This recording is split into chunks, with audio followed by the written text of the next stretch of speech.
Bismillahirrahmanirrahim. Assalamualaikum warahmatullahi wabarakatuh. Bismillah walhamdulillah, wassalatu wassalamu ala rasulillah Sayyidina wa maulana Muhammad ibn Abdillah wa ala alihi wa ashabihi wa man tabi'a rusydah amma ba'da. Ila hadratin Nabiyil Mustafa Muhammadin sallallahu alaihi wasallam wa ala alihi wa ashabihi wa azwajihi wa dhurriyyatihi wa ahli baitihi al-kiram wa jami'i ummatihi minal muslimina wal muslimat wal mu'minina wal mu'minat aina ma kanu, khususan mu'allif hadzal kitab Syekh Ahmad Al-Hashimi. Syulillahi lahum al-Fatihah. A'udzu billahi minasy syaithanir rajim. Bismillahirrahmanirrahim. Alhamdulillahi rabbil alamin arrahmanir rahim maliki yaumiddin. Iyyaka na'budu wa iyyaka nasta'in ihdinas siratal mustaqim siratal ladzina an'amta 'alaihim ghairil maghdubi 'alaihim waladdallin. Amin. Bismillahirrahmanirrahim. 889 ya.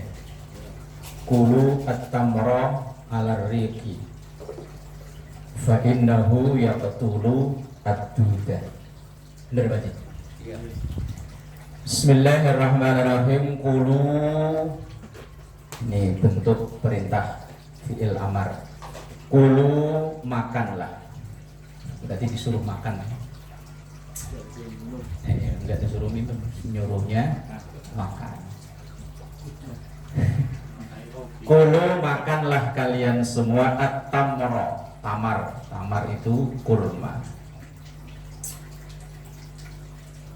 Karena dulu di Mekah, di Madinah adanya kurma. Kalau seandainya nabinya itu orang Bekasi, kulu al-jengkola gitu kali. Makanlah jengkol.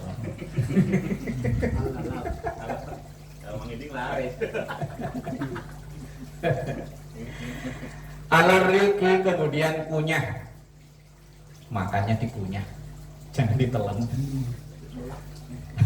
Masa bubur dikunyah? Ya kali, biar lembut.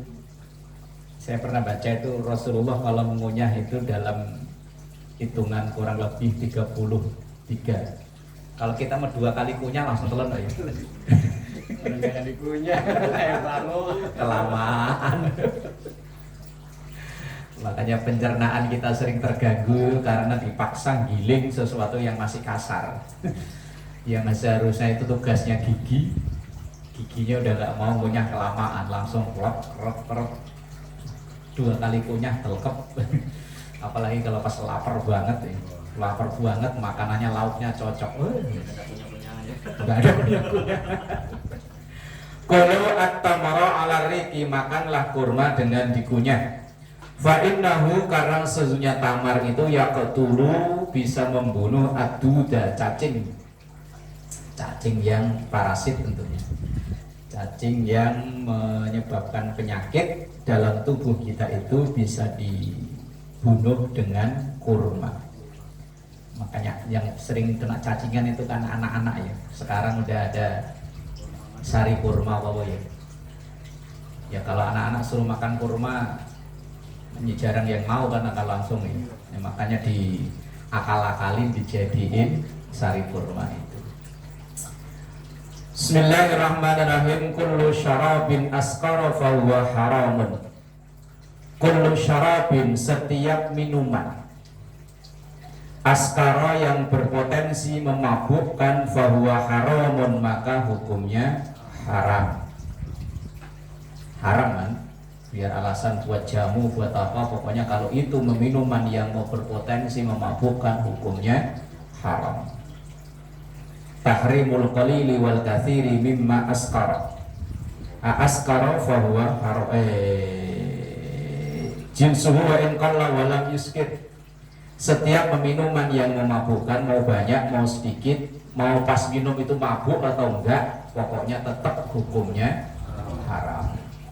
Walaupun dengan alasan buat jamu. Ya kecuali kalau nggak ada jamu yang lain, ayo monggo.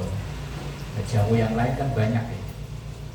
Kalau daerah Klaten dulu malah ada sate jamu, sate asu.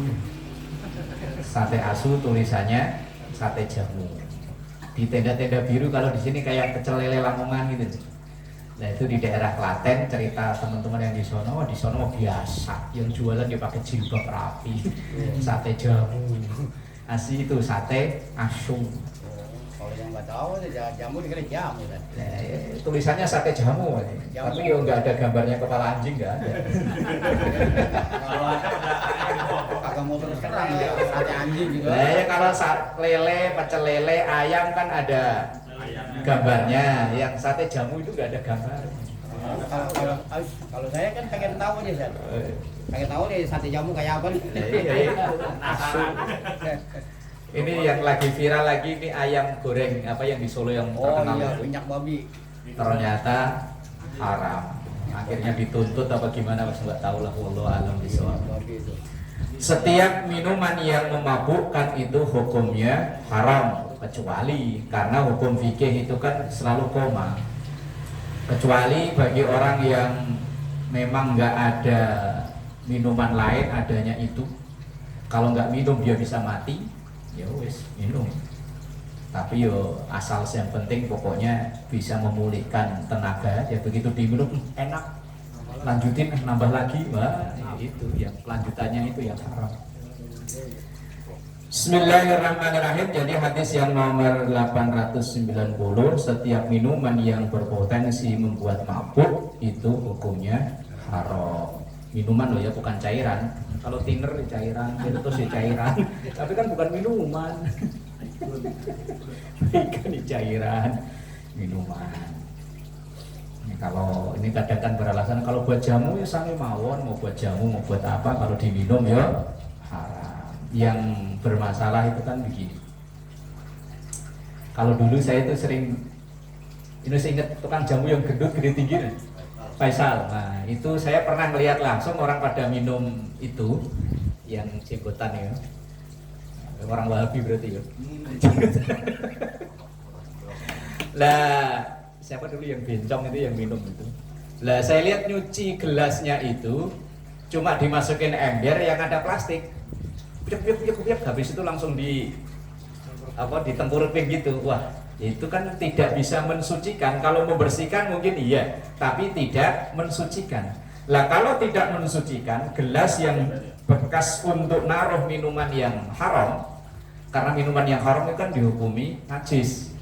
Maka seandainya kita beli di situ, yang dikhawatirkan ya gelasnya itu masih mengandung najis. Maka semenjak itu saya kalau beli dari gelas, bawa gelas dari rumah. Nah iyalah untuk menghindari itu. Ya alasan saya kenapa bawa gelas, kan di sini ada gelas, enggak mau saya minum di rumah. Padahal alasan saya aslinya yang lihat itu loh. Dulu kan sampingnya itu ada tukang nasi goreng, lah pas saya beli nasi goreng itu melihat, loh kok nyucinya cuma dimasukin ember kecil gitu, yang dalamnya kayak ada plastik kayaknya ya. Oh yuk, langsung ditunggingin lagi di mejanya itu. Wah iya, tidak mensucikan. Membersihkan mungkin iya, tapi mensucikan tidak.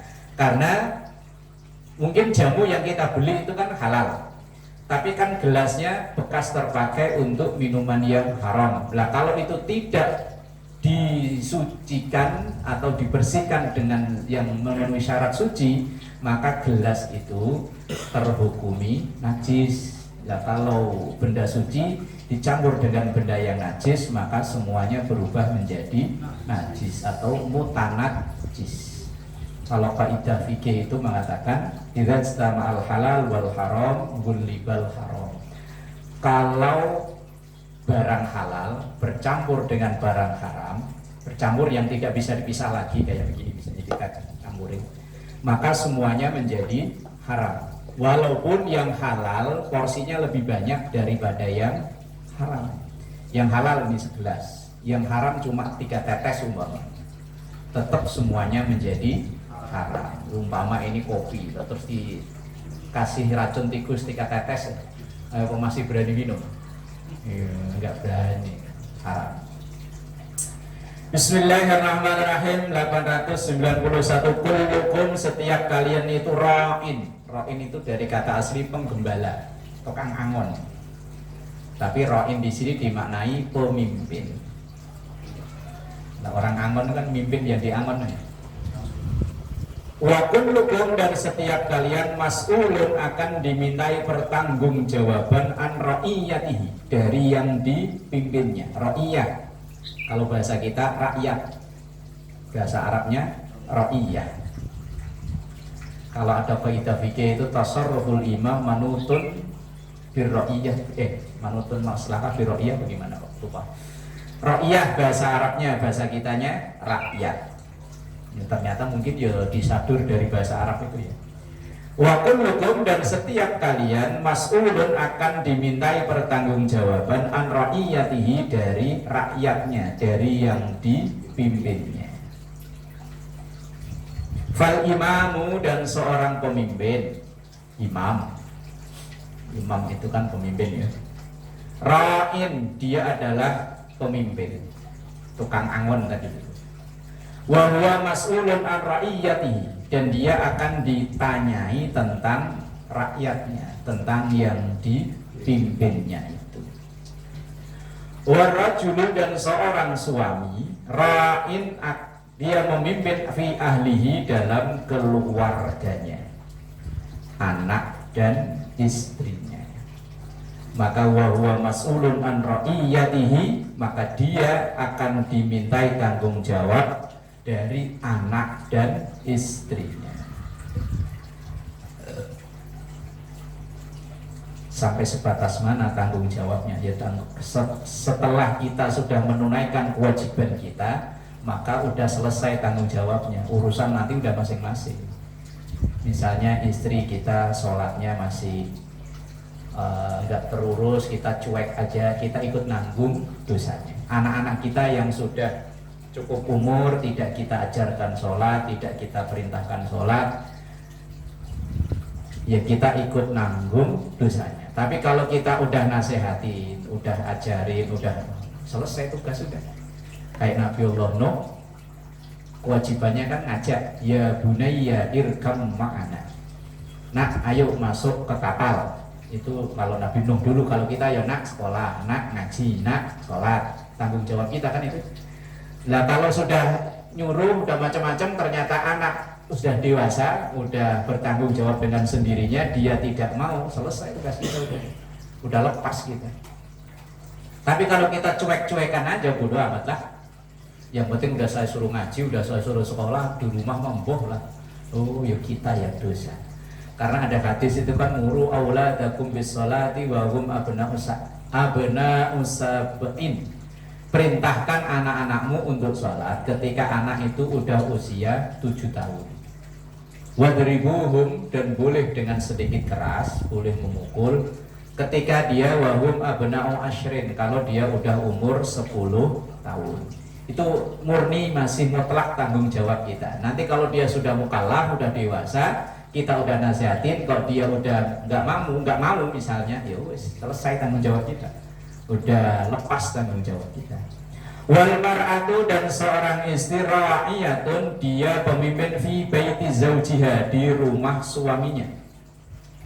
Wa hiya mas'ulun an ra'iyatiha, dan dia akan ditanya tentang yang ada di rumah suaminya itu, ya anak-anaknya. Jadi penanggung jawab anak itu bapak dan ibunya, dua-duanya. Penanggung jawab istri, yo suaminya itu tadi. Wal khatimu, dan seorang khatim, seorang pembantu, ra'in fi mali sayyidihi, dia yang menjaga harta tuannya. Kita misalnya yang dipasrai ngurus sesuatu, ya kita yang bertanggung jawab di situ. Wa huwa mas'ulun an ra'iyatihi, dan kita nanti yang akan dimintai pertanggungjawaban. Wal ibnu, dan anak laki-laki, ra'in, dia penanggung jawab fi mali abihi, dalam harta bapaknya. Karena di budaya Arab itu kan pemegang kelanjutan kan anak laki-laki. Kalau di kita kan sama aja, mau laki mau perempuan sami mawon. Kalau di budaya Arab enggak. laki-laki. Makanya yang nggak punya anak laki-laki disebutnya abtar. Man, kalau ntar lahirnya kok nggak laki man, disebut abtar. Ya, dalam inna a'tayna kal kautsar fasholli li rabbika wanhar inna syani'aka huwal abtar. Abtar itu kalau dalam budaya Arab dulu orang yang nggak punya jagoan, nggak punya penerus generasi penerus kelanjutannya. Karena dulu pokoknya yang dibangga-banggakan melanjutkan generasi itu laki-laki. Makanya aib bagi keluarga Arab dulu kalau dia nggak punya anak laki-laki. Lah Rasulullah itu punya anak laki-laki tapi semuanya meninggal saat masih balita. Maka dianggapnya abtar itu tadi. Tapi kalau di Indonesia malah ada daerah mana Indramayu pun di mana lebih bangga punya anak perempuan daripada anak laki-laki katanya ya. Bang, emang itu orang Kerawang atau orang Indramayu Bang? Kerawang ya? Nah, iya kalau lebih anak perempuan itu kan lebih produktif katanya ya daripada anak laki-laki. Teman zaman sekarang ya iya nyari kerjaan gampang perempuan daripada Iya benar. oh iya Iya benar. Toko emas atau anak perempuan. lah iya lah apa Bang? Ibarat cepet punya mantu. cepat punya mantu. Nah ya cepat apa tadi ibarat punya toko emas.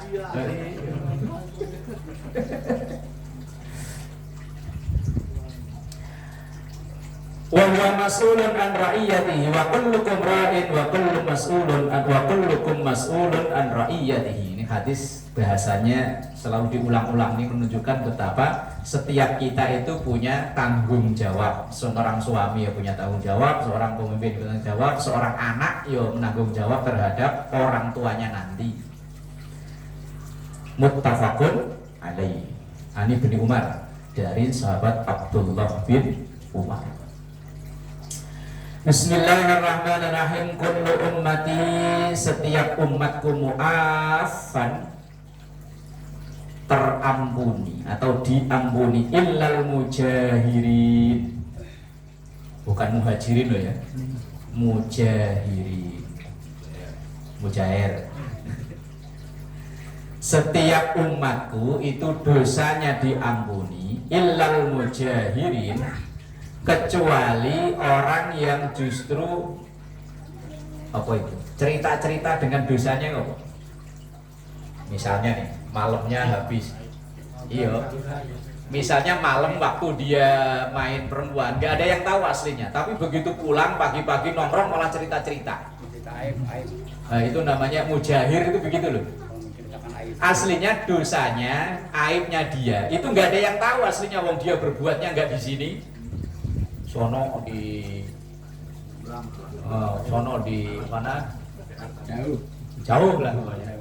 Kalau di Priok itu di apa namanya? Pela-pela. Nggak ada yang tahu aslinya, nggak ada yang tahu. Tapi begitu pagi-pagi malah cerita-cerita ke orang. Lah itu dosa yang nggak diampuni itu loh. Dosa yang nggak diampuni itu, dosa yang udah ditutup rapat-rapat, malah dia sendiri yang cerita. Nah, aslinya dia itu nggak apa, atau mungkin dia aslinya udah berhenti dari dosa itu, tapi asal ada ketemu orang diceritain.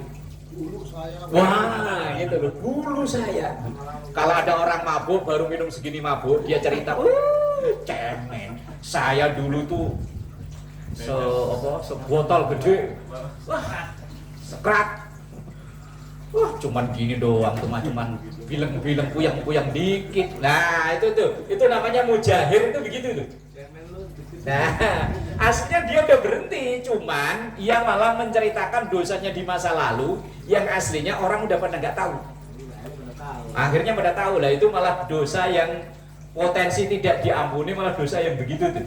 Lah, dalam teks hadisnya kullu ummati mu'afan, setiap umatku dosanya diampuni asal dia tadi dia minta ampun tobat. Tapi kalau mujahir nggak jadi diampuni. Mujahir yang cerita, terus man pokoknya kalau dulu ngapa-ngapain man jangan cerita aja. Udah bos pokoknya menang, pura-pura jadi orang alim aja udah. Iya, begitu pindah ke sini pokoknya nenteng kitab ke sono kemari kan orang alim. Orang baik. Orang baik aja Pak. Padahal dulu di sono mambok.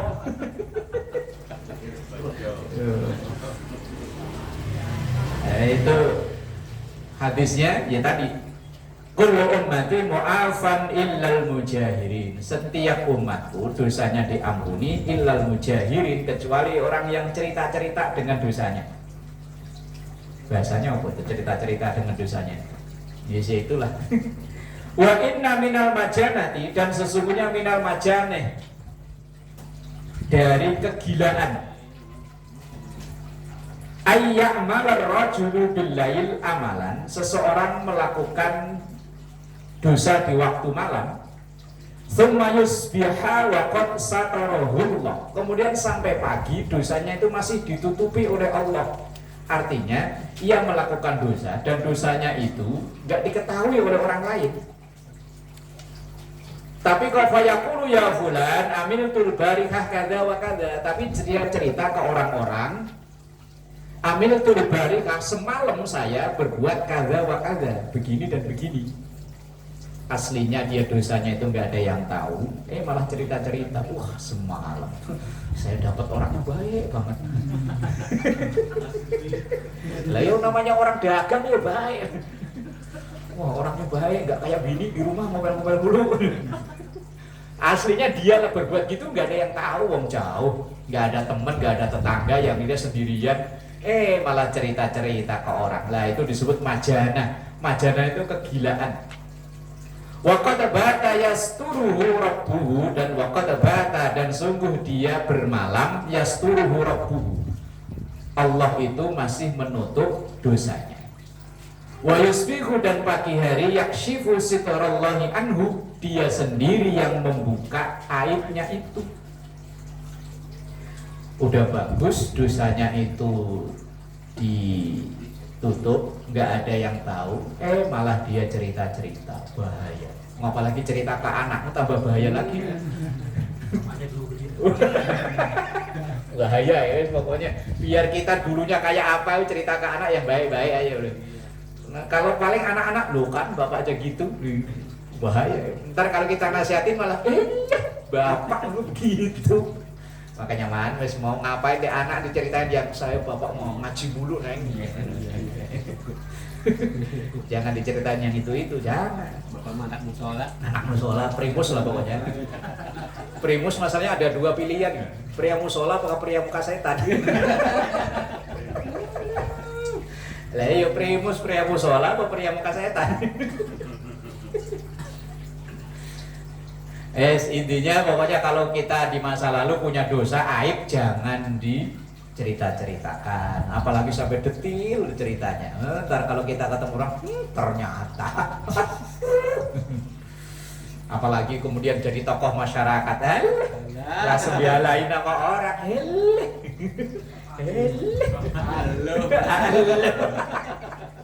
halo. Digituin, pokoknya tutup aja, diam. Bismillahirrahmanirrahim. Kulu disuruh makan lagi. Iya tadi hadisnya suruh makan, ini suruh makan lagi. Kulu makanlah jami'an bareng-bareng. Berarti suruh makan bareng-bareng.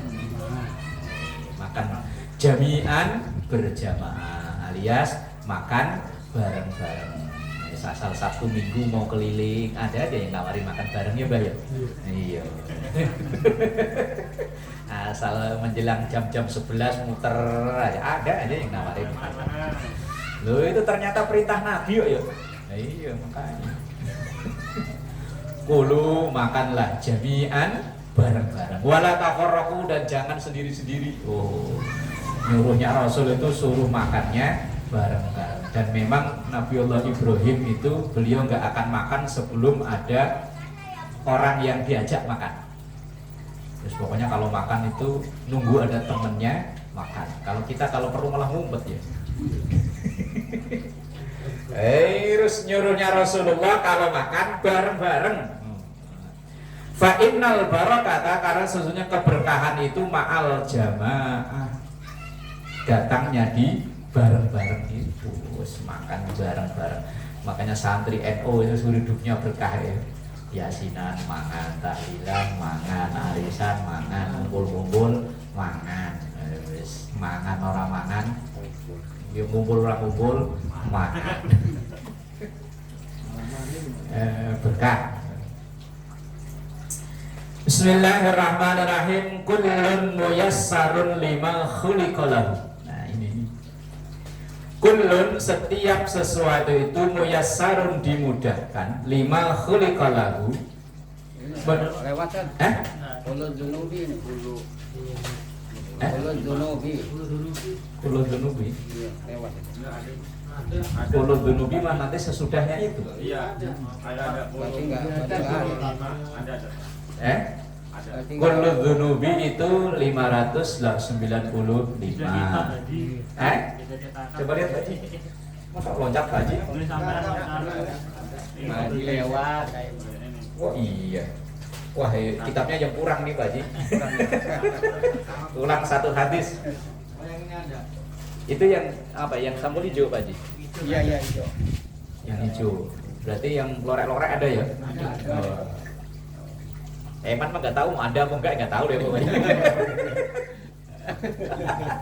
Kurang satu hadis berarti Pak Haji. Iya. Kullun muyassarun lima khuliqalahu. Pendek hadisnya. Tapi riwayat Bukhari Muslim. Kullun, setiap sesuatu, muyassarun itu dimudahkan, lima khuliqalahu, dari apa yang diinginkan orang tersebut. Contoh gampangnya gitu. Orang itu akan dimudahkan bertemu dengan apa yang menjadi kesukaannya.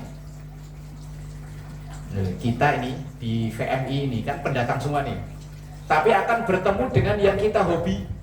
Yang hobi catur ya ketemu lawannya Pak Ji ya. Yang ketemu gaple ya ketemu lawannya, yang hobi remi ya ketemu lawannya, yang hobi ludo ya ketemu lawannya. Orang itu biar mau pindah kemana akan dipertemukan dengan yang menjadi kecenderungan hatinya. Mau pindah kemana kek? Makanya sampai ada tulisan di Facebook kalau nggak salah. Katanya di Mekah itu steril. Di tanah suci lah pokoknya, bukannya di Mekah, entah di Madinah atau di Mekah. Katanya steril dari maksiat, tapi ternyata begitu saya ke sono kok diskotik bar ya banyak. Nah, terus orang yang diajak ngomong, lo katanya yang tempat judi internasional di Amerika di mana? Los Angeles apa di mana? Las Vegas. Las Vegas ya. Nah, iya Las Vegas. Lah, kata yang orang satunya, ya saya ke Las Vegas malah ketemunya majelis ilmu. Berarti orang itu akan dimudahkan bertemu dengan apa yang jadi keinginan hatinya. Kullu mayassarun lima khuliqalahu. Biar pindah kemana kalau hobinya mancing, ya ketemu aja teman Pak Ji. Iya, biar di sini nggak ada ya, ntar asal jalan ketemu aja temen, tahu-tahu ngobrol. Hobi mau catur aja biar sampai ke mana Pak Ji? Sono katanya. Orotan. Oh, mana ya? Kampung Permata. Wah, ya ketemu aja musuhan ya. Iya. Orang yang hobi nyawer ya ketemu aja partnernya itu mah. Ada aja. Bukan saya. Iya bukan, saya cuma ngasih tahu. Iya, pokoknya partner itu ada aja. Pokoknya orang itu akan dimudahkan ketemu dengan yang menjadi kecenderungan hatinya. Bukan saya ya. Bukan, saya cuma ngasih tahu. Orang jauh. Pokoknya ada aja ketemu yang ini nih. Walaupun dia dekat sebelah rumah, tapi kalau hatinya itu enggak, apa katanya kalau bahasa sekarang apa ya, sefrekuensi, ya enggak ketemu. Ini biar depan-depan rumah ini. Kalau enggak sefrekuensi kan enggak pernah ketemu. Biar jauh, kalau sefrekuensi, Mang Idik rumahnya jauh sono Bang. Ya ketemu aja kesini ya. Allah itu akan memudahkan kepada siapapun yang sesuai dengan kecenderungan hatinya. Orang kalau misalnya itu orang yang sholatnya selalu tepat di awal waktu, selalu berjamaah, ya selalu dimudahkan ketemu masjid tempat untuk berjamaah. Tapi orang yang hobinya yang lampunya biar iya, biar pergi ke Arab ya ketemunya begitu. Yang lampunya biar pet ya nggak begitu terang gitu. Lampunya konslet. Artinya orang itu akan selalu dimudahkan dengan apa yang menjadi kecenderungan hatinya. Wis akan ada aja jalannya, caranya untuk ketemu ono ya. Ya entah sengaja entah enggak, kok bisa ketemu musuh catur dicabut permata ya, ceritanya awalnya gimana ya kan ada aja ya. Awalnya mancing.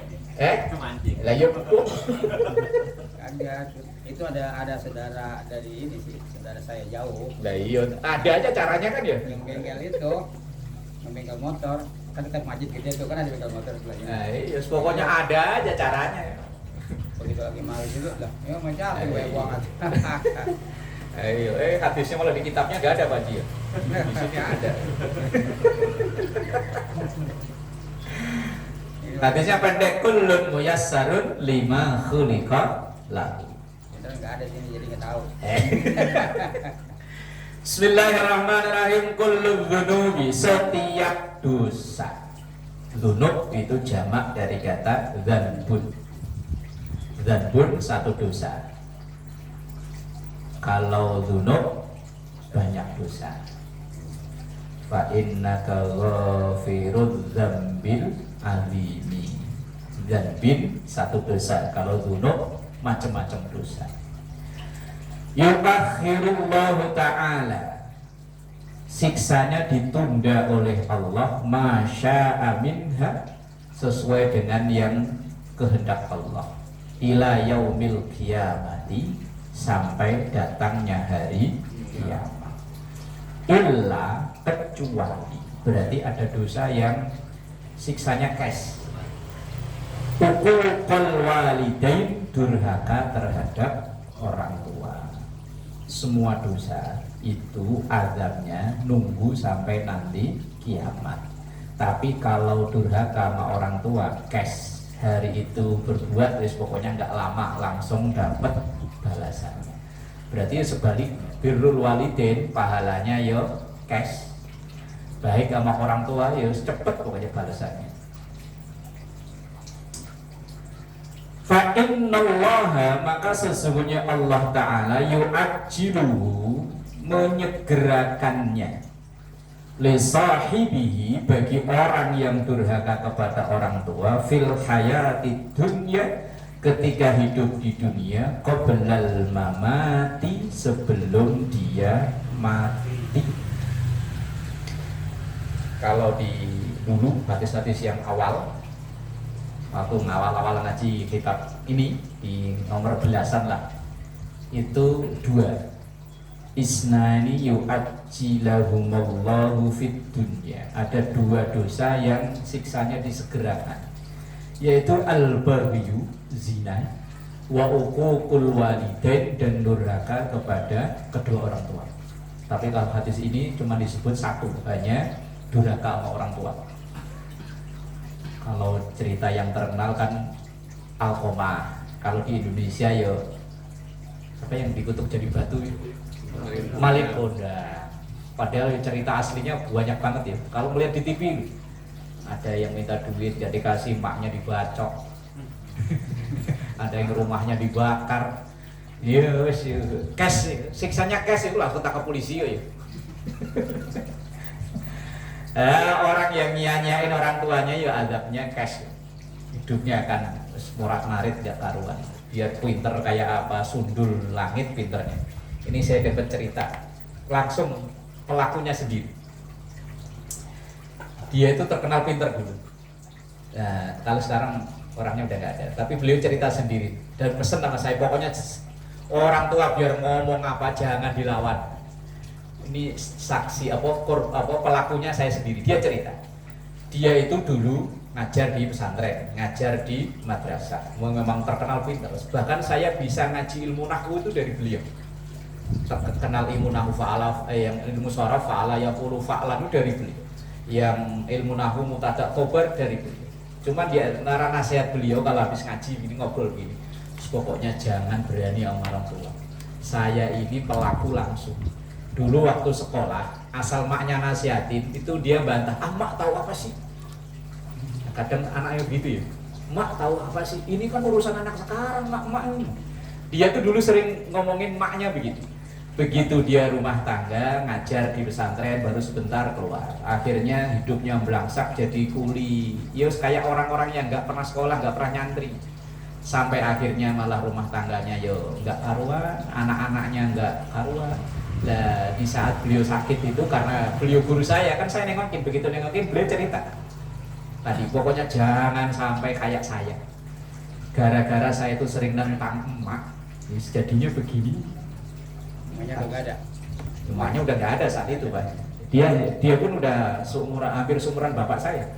Nah, waktu dia sakit, kita murid-muridnya pada nengokin, dia cerita. Memang ya kehidupannya orang pada tahu.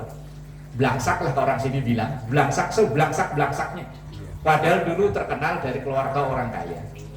Zaman dulu pesantren itu kalau bukan orang kaya nggak mampu. Terus kemudian dia ngajar di pesantren, ngajar di madrasah, muridnya banyak. Tapi begitu nggak tahu tiba-tiba terus langsung nyungsep nggak karuan.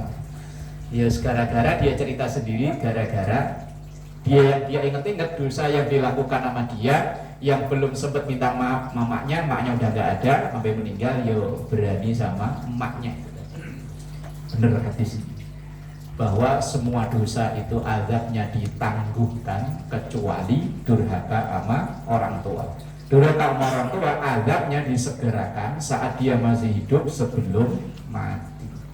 Lah kalau belum tobat ya mati ditambah lagi, kecek tambah. Bismillahirrahmanirrahim. Kilu to'amakum yubarak lakum fihi. Kilu taker. Kailun itu timbangnya. Wa idzak talu, yang al-mutaffifin gimana? Wailul lil mutaffifin. Terus selanjutnya kan wa idzak talu aw wazanuhum yuhsiru. Kilo itu artinya kalau kulu makanlah, tapi kalau kilo takerlah, ukurlah, kira-kiralah to'amakum makanan kalian. Ini asal kita doyan lauknya cocok kan gak kira-kira ya. Asal belum keluargen sampai gelegeen, sampai mendeh masih hajar. Ayo, lauknya masih nambah nasi, nasinya masih nambah lauk, terus aja nggak kelar-kelar.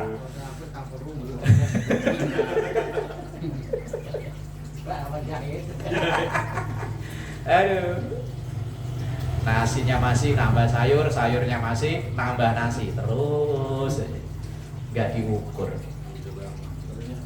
Nah, Rasulullah nyuruhnya kilu, ukurlah, kira-kiralah to'amakum makanan kalian, yubarak lakum fihi, maka makananmu itu akan berkah.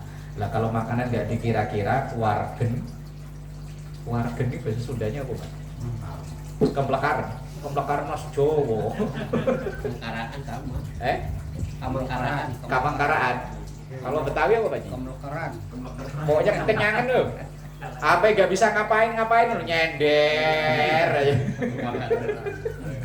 Begah. Betawi banyak. Lah iya Betawi kan.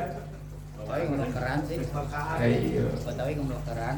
Kilu to'amakum, ukurlah makananmu, kira-kiralah kalau makan yubarak lakum fihi, maka engkau akan memperoleh berkah.